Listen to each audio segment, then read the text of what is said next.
wish I wasn't afraid all the time, but I am. I know this world is screwed up, believe me, I know it better than most. Which is why I wanted to ask if there's anything I can do to help make it right. Please let me know. If you wish.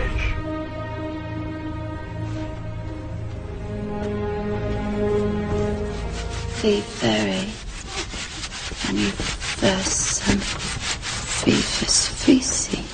By the power of truth, I, while living, have conquered the universe. Personal motto? From Faust. That's about trying to cheat the devil, isn't it? It is. And speaking of the devil, I was wondering if your offer to help was still standing. Of course. It appears that unforeseen circumstances have accelerated my original plan. As a result, I'm in need of someone with some theatrical skill. I'll do my best. I believe you will. We are consciousness. All that is, has been, and ever will be. There is nothing to fear. Whatever happens, we are always that. Mind fears, because it's programmed to fear. When we're conscious, there's no fear in this. It's a shake of the head. Pathetic. Pathetic. Pathetic. And we need to do this. Compliance. We need to challenge that. Not with violence, not even with aggression. We just need not to fight it. We need to walk away, because without our acquiescence, it cannot survive. You know, when you look at a pyramid, we've been manipulated to believe the power in a pyramid is at the top. It ain't. The top of the pyramid is there because the rest of the pyramid's holding it up. We're holding this whole thing together. There's this story I told many years ago of a British comedian called Larry Grayson, who died.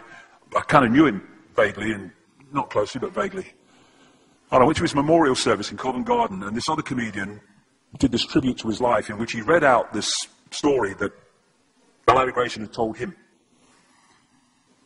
When they were going around the variety halls and the theatres in the 60s, they had this all-male show. And Larry Grayson was the only woman in it because he was dressed up as a woman.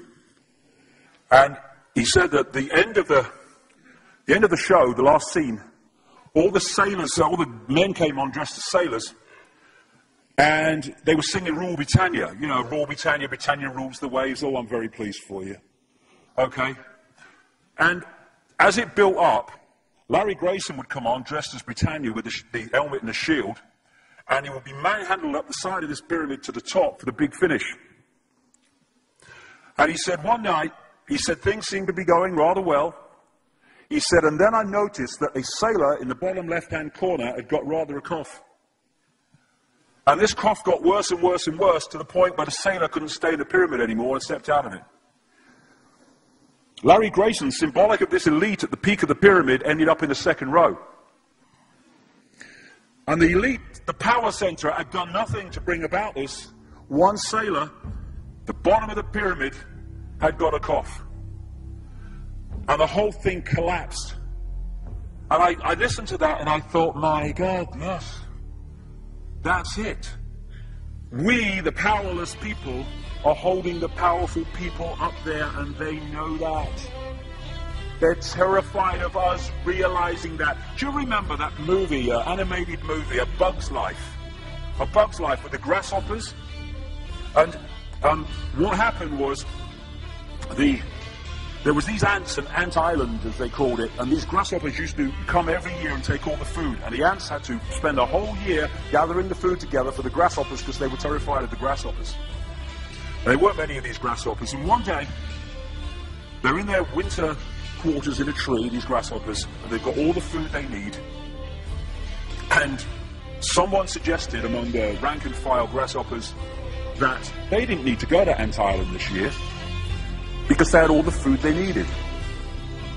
And then out came the leader of the grasshoppers to tell them the facts of life, and the few are going to control the many. It's a wonderful speech. If you ever can see that movie, A Bug's Life, I do recommend it. And he said, basically, They outnumber us 100 to 1. And if ever they figure that out, there goes our way of life. So we have to keep the pressure on, basically. We have to keep them working, so they don't figure out where the real power is. And that's why this network of manipulation works so hard to keep us in these states.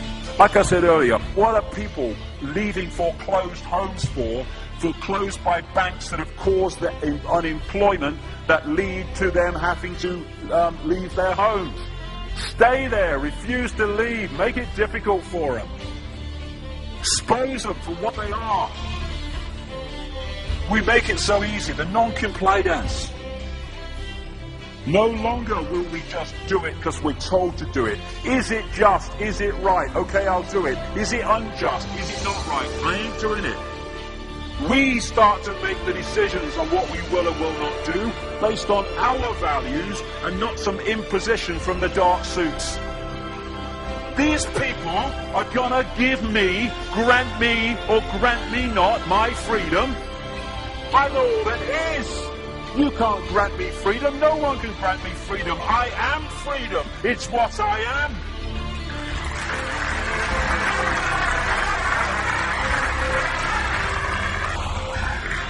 The big question, what would consciousness do?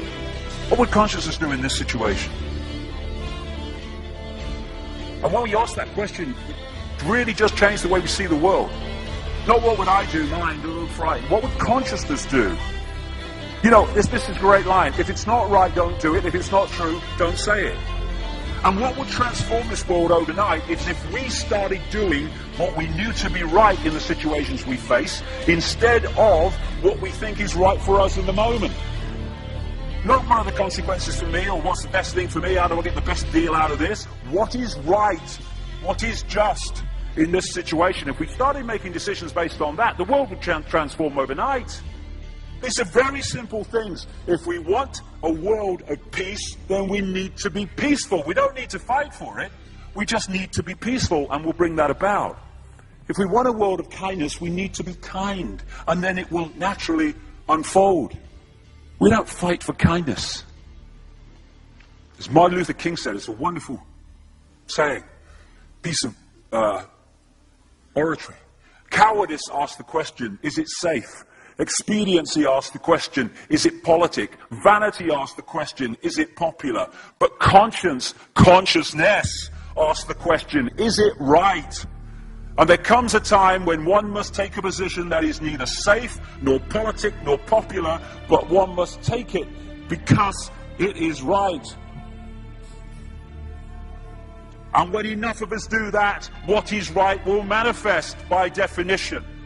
And we're in this position now where this vibrational change, this energetic change is taking place, where we can start cracking these eggshells, where we can start becoming the full magnitude of who we are, where we can be consciousness in the now, using mind to experience this reality instead of being governed by it, turning the key to let consciousness in. We're being offered this opportunity now.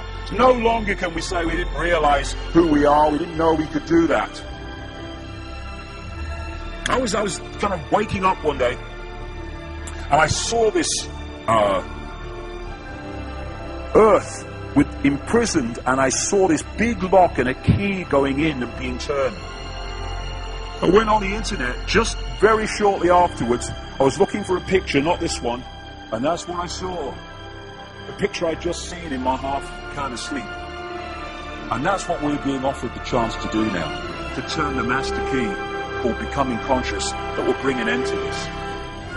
It's being given to us, we just need to take it. And to take it, we need to say enough. Enough of being enslaved by these people, enough of being enslaved by our manipulated ignorance, enough of being enslaved by the fear of being who we are.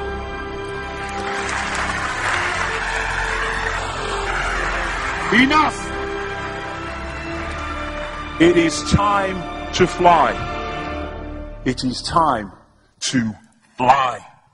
Thank you very much.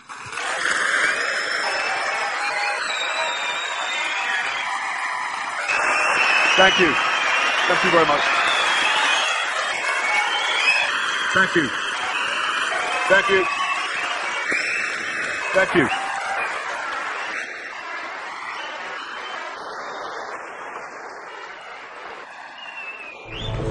Enemy is approaching fast, requesting orders. General, what should we do? There's no response from command. Or from party leader Creedy. Stand down! Stand down!